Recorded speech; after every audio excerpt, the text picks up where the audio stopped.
Just because a movie bombs at the box office doesn't mean it's not fun to watch. Great films can be overlooked or misunderstood. Whatever the case, these action films are box office flops, but are definitely worth watching today.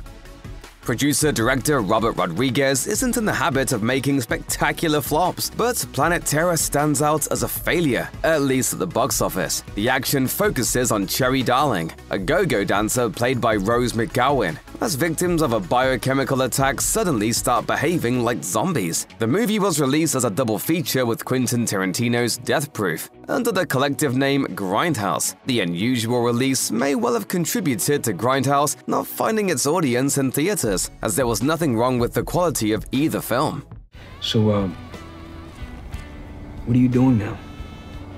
I'm going to be a stand-up comedian. You're not funny.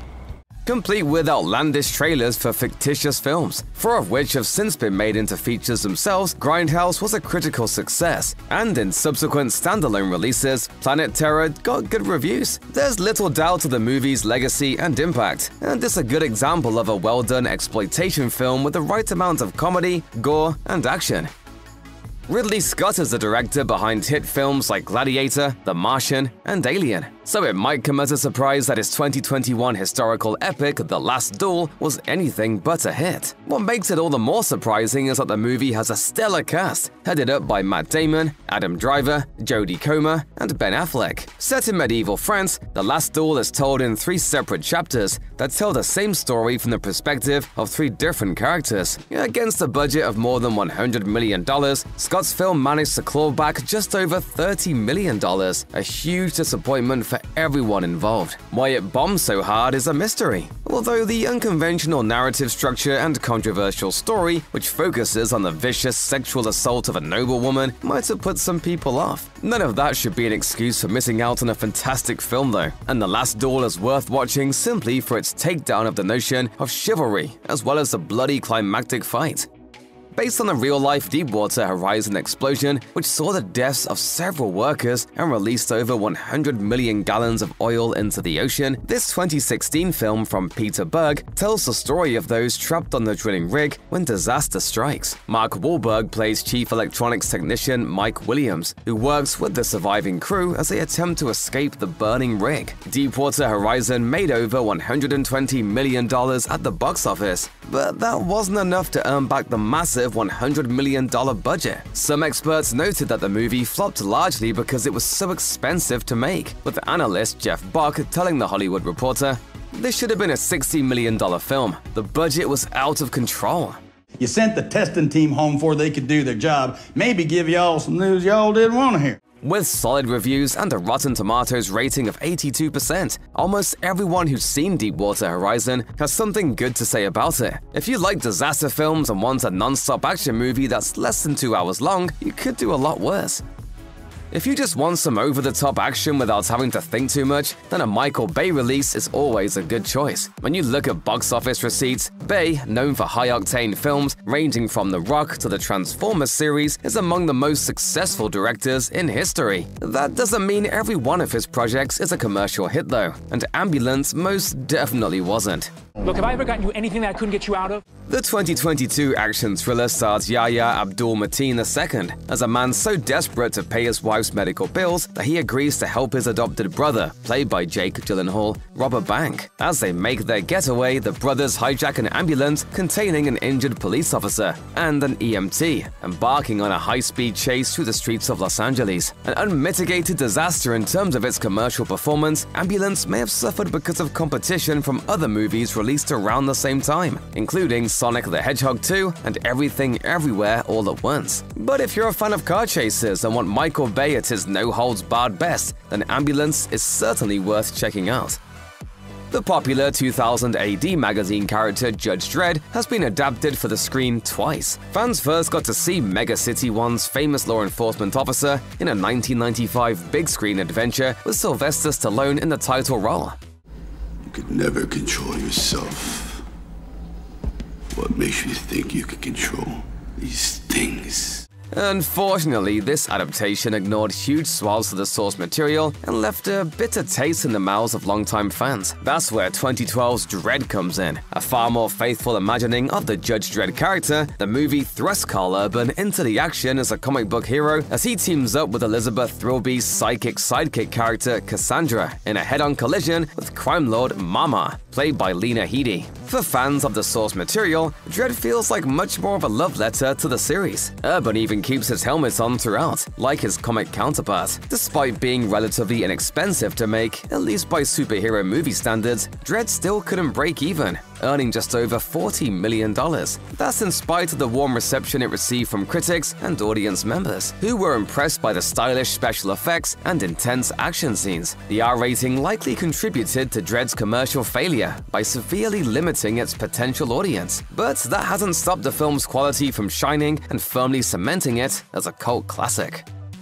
It might seem unkind to call Free Fire a box office bomb, considering it had a budget of just $7 million, yet Ben Wheatley's 2016 comedy action film still couldn't break even. There are some mitigating circumstances, though. Free Fire was distributed by Studio Canal and financed by the British Film Institute and Film 4 Productions. That meant there was little to no marketing outside of a collection of quirky posters put out before the film's release. Centering on an illegal arms sale that goes terribly wrong, Free Fire features the talents of everyone from Brie Larson and Cillian Murphy to Sharlto Copley and Armie Hammer, a throwback to the golden age of action films with 90-minute runtimes and a lightning-fast pace. Free Fire drew praise from critics for the way it managed to keep things tense while providing plenty of laughs along the way.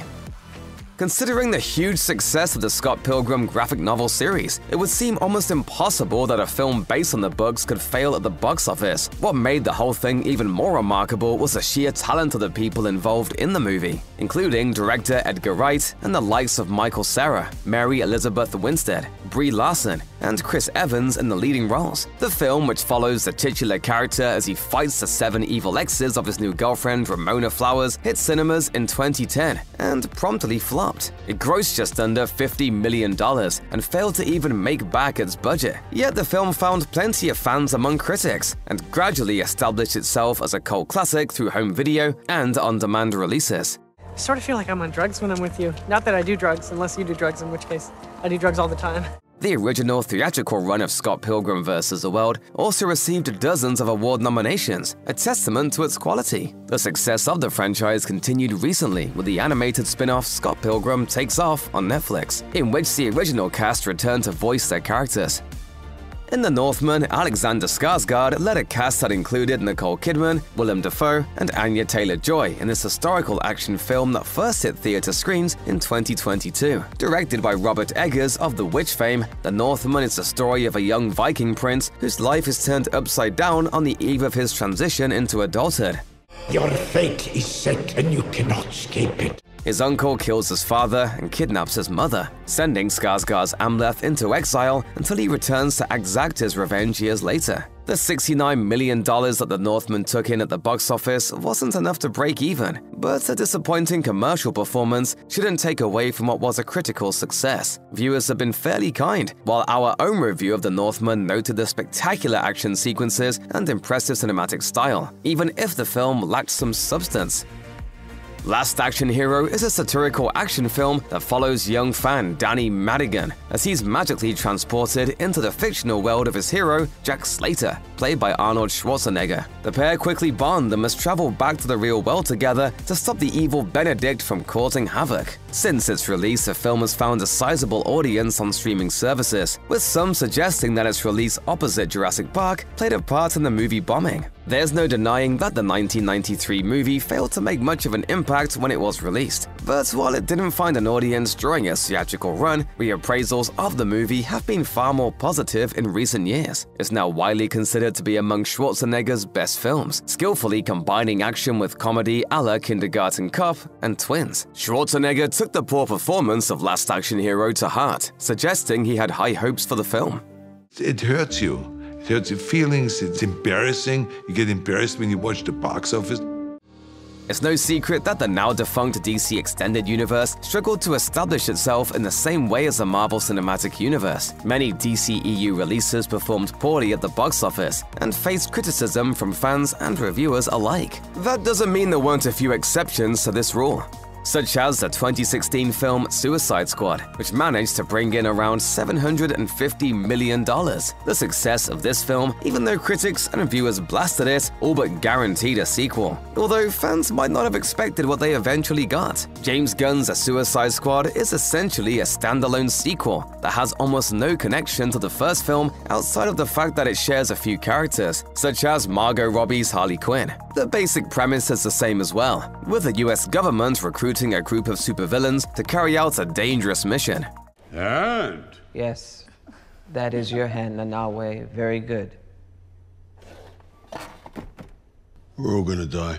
But in an almost complete reversal of the first film, The Suicide Squad was a box office failure, as well as being an undeniable critical hit. New members of the cast like David Dastmalchian, John Cena, and Idris Elba were far more compelling in this adaptation, alongside veterans Robbie and Joel Kinnaman, while the overall narrative was more focused. However, the confusion over exactly what The Suicide Squad was, combined with the fact that it came out during the COVID-19 pandemic and was also available on HBO Max, all likely dented its commercial appeal.